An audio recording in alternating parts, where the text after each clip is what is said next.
Hi, this is John Olson and Jeff Webb with Altitude Land Consultants.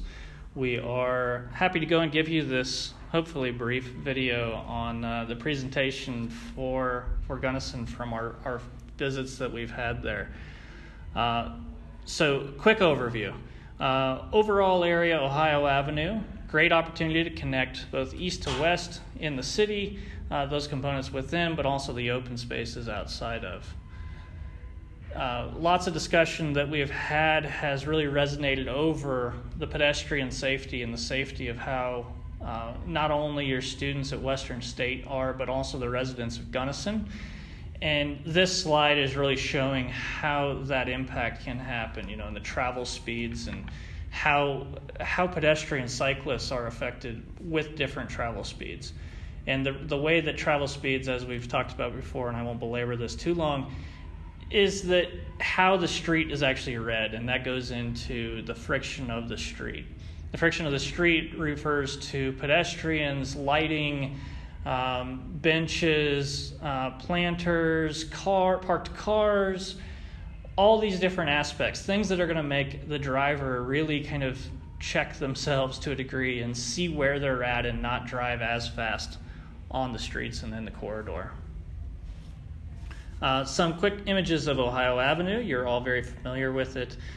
54 feet wide, a good amount of width for the street in terms of able to move vehicles very fast. What we found is there's very low volumes actually on Ohio Avenue. Higher volumes are concentrated mainly to Main Street and Colorado in terms of the respects of this project going north and south. But Ohio Avenue had very, very low volumes, but it was traveled by pedestrians and cyclists a good amount.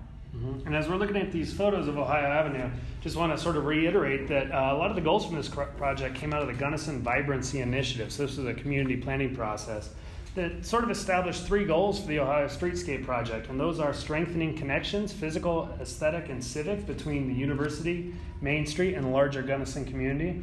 Goal 2 is really improving safety, as John talked about. And with that, really enhancing user experience. And then goal 3 really is to make sure that there's a lot of great pedestrian and cyclist infrastructure. Yeah, and so there's an image of the Vibrancy Initiative that's on there as well. The cross-section that was there before, it emphasized the discussion of pedestrian path, maybe an asymmetrical approach on the north side of the street, the need for bike lanes, the continued need for on-street parking, as well as travel lanes, and these discussions of pedestrian lighting, landscape features, benches, maybe some ornamentation or some signage to help celebrate the street and the relationship between university and the city. So through this process, this has been a very fast forward but fantastic process. Lots of great input from everybody, from time with the mayor to the university to the school district to the residents along the corridor to city council people. We've gotten so much input. It's been fantastic. We walked the site, got a big information gathering for a couple days in mid-April, and in that we got out and we were able to walk with some of the residents and discuss some of the opportunities and constraints of the corridor and how they began to work.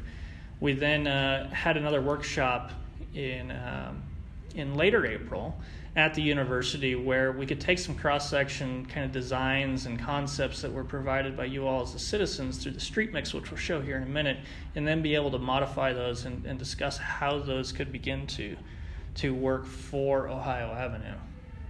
One of the things that's really exciting about all of these is that it really is the community input. It's a sort of a community-led, community-driven process where it's your ideas for Ohio Avenue that are going to shape a really, really great, vibrant corridor. So here's the street mix piece that we had talked about. And the street mix we had provided you all was an existing corridor, the 54 feet, and how that began to work. And then we asked you all to go and modify that and send those back to us. Some of the concepts that were provided to us were pretty fantastic. Some were symmetrical, some asymmetrical, some that had shifted that sidewalk to the north, some that hadn't. But all of them really had a lot of thought and how all of it went and tied together and tied the community in a way that celebrated the corridor but also made it function very well for different modes of travel. So this one was a very basic one that showed the 6-foot bike lanes and the parking, a lot of things that you can see all over the country in terms of more of a symmetrical approach. A more asymmetrical approach showed this one having the sidewalks off to the north, where they would have better sun exposure and less shade and ice in the winter months. A two-way cycle track, which we'll get into here soon, with a buffer between those and the travel lanes and the parked cars. On the audit, we showed 5 options, and we actually painted the street for these 5 options, which was entertaining and hopefully not too frustrating for you all as residents to see them next to each other. Consistency is, of course, a very important thing, and we would by all means not suggest you do all 5 of these options on the same street with different at every half block interval like we showed, but those were really to go and emphasize the points and see it on the street. This one had opportunities of having the 8-foot sidewalk on the north, 7-foot parking, a 6-foot bike lane, and then 2 20-foot travel lanes. That 20 foot is a key number because that number is the minimum requirement area for fire department for protection of those streets. We definitely want to be able to hit that and make sure everything becomes a safe place for everybody. The next option was option 2, and this showed protected bike lanes on both sides. And it's parking protected bike lanes where whether it's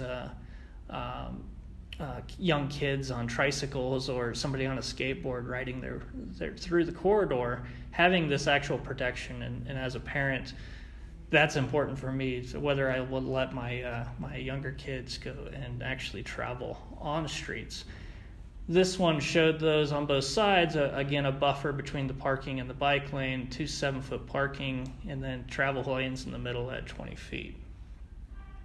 Option 3 was an option that did not show a sidewalk. So this one would have to go and have a sidewalk approach in that 54 feet, and that where the existing 4 to 5 foot sidewalk would have to be widened to 8 feet plus in order to have those amenities that we had discussed to tie in the community with Western.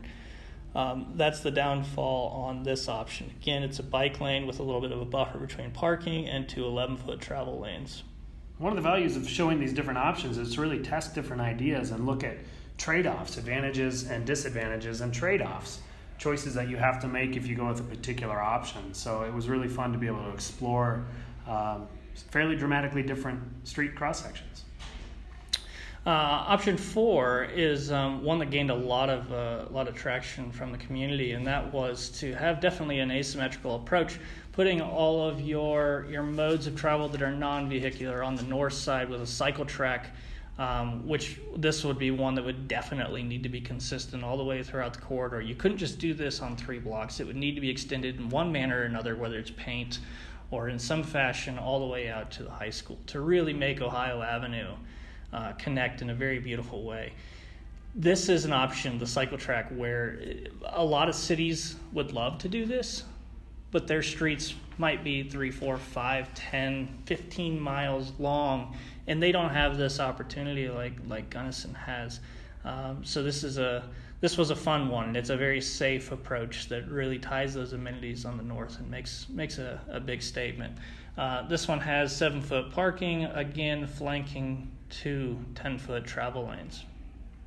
Option 5 was still fitting in that 8-foot sidewalk, having parking, having 2 12-foot travel lanes, and then the bike lane on the south side. So bike lane moving east only. There would not be a bike lane in this instance moving to the west that would be shared either with the sidewalk or with vehicular traffic. So from those, and here's some images from the walk audit, and actually the confusing part of actually the chalk on the streets, but was very effective to actually see these dimensions and feel how these spaces began to work.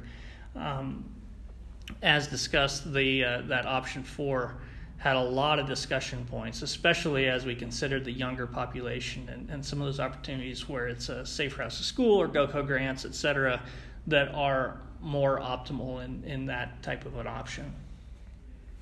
Yeah, when we look at option 4, that is the option that has the cycle track, and cycle tracks are exciting because they are dramatically safer for bike riders.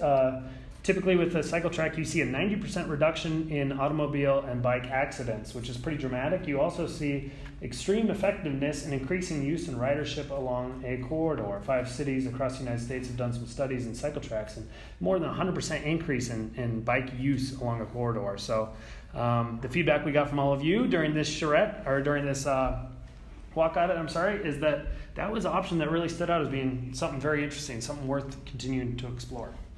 So we followed up the walk audit with the following day, having a few alternatives and discussions. And as mentioned, the option 4 had a lot of great input and a lot of discussion, a lot of excitement behind it.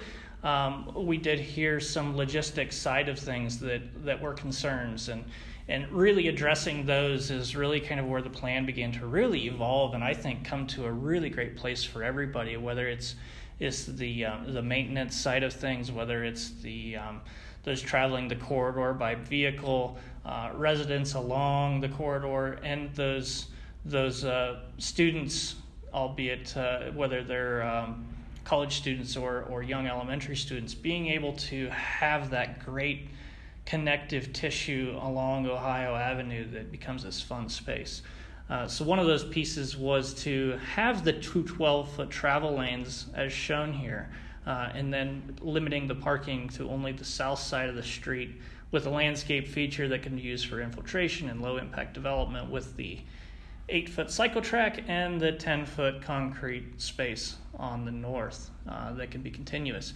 With all of these, downlighting was a big discussion points, the banners, bollards, having those benches and those places to really celebrate the place was a big impact. Now, what you see in these alternatives is really the difference of how maintenance begins to work, and it's that infiltration piece, the landscape feature in the middle. This image is showing the opportunity of having, whether it's a low switchgrass that can be mowed down and then plowed over the top of in the winter months, or the next alternative where it's maybe a porous paver or a concrete that also accomplishes that with flower pots and really emphasizing and showing this big splash of color for the street that makes a big impact for not only residents but also visitors traveling through Gunnison. And then the hybrid approach that kind of marries the two of those together. The discussion of having the color maybe on the corners, on the flanking, and having those concrete pans in the middle, those spaces where you have driveways connecting. Maybe there's an option flanking Main Street on Ohio, where this piece maybe morphs a little bit more and you end up having more space for parking and actually increasing parking for those 2 blocks on both sides of Main. Lots of opportunities, lots of options. We're going and diving into those right now as we talk about cost estimating and the plan view of how the details and how some of these things get ironed out. That's what we're in the process of right now. Moving on to a couple of other considerations that we'll be approaching with those site plans is maybe the opportunity for street art at the intersections, in particular near Western State, a way to really engage the students. Maybe the students come and paint the street in one fashion or another. Wide crosswalks with lighting as an opportunity to really make the statement when you're driving Taylor or Iowa or Colorado of, wow, we've just hit a really wide crosswalk space and there's lights. Maybe we should watch. There's pedestrians that are obviously a very high priority here. We're going to really pay attention to that. So that's what we're doing now. We're moving forward into those. And in the meantime, we'd love to hear back any input. We will be back in Gunnison to present where we are at City Council on June 26th. In the meantime, you can catch us either through the city, through Dave or Russ, or you can email us directly at the email address that's provided. Thank you very much. We are very excited about this project and are extremely thankful for your continued support and great ideas. Thank you very much.